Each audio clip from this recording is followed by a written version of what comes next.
Hello everyone! Magandang hapon po sa inyong lahat. Ayan, at ako naman ngayon, ang inyong kamima ay maghahanda ng snacks for my husband. Kay retired police officer Ariel at napaka-busy niya sa labas. So, pinagawa ko na ng kape.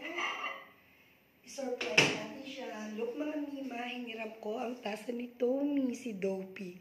Alright, tapos, ikinuha ko siya ng 2 pirasong biscuits at sobrang busy si Sir. So, bigyan natin siya ng mainit na kape dahil medyo windy dito sa Pisa.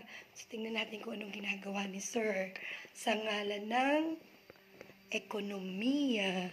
Alright, tingnan natin. Naririnig nyo na ba yan? Busy siya magpakinis ng something. Hello, Habi! Ayan, si Sir. Nakikita niyo ba si Sir? Ayun, nakakyat na naman siya somewhere. Ito yung kape. Yeah? Oh, mag-ano ka muna. Okay ba? Baba ka muna. Mamaya na muna yan. Nakikita niyo kung gaano siya ka-busy. Ganyan ang ginagawa niya. Ayun ka muna.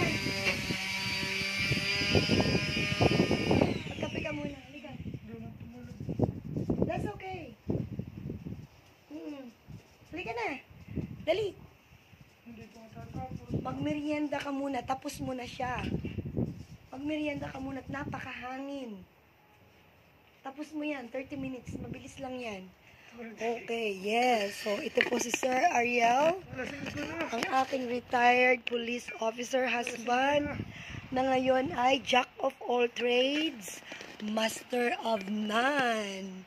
So, kung ano ang offer, yun ang ating kukunin. So, hello sir. Ayan, oh, hinaram ko pa yung kay Toming tasa. Ay, bongga.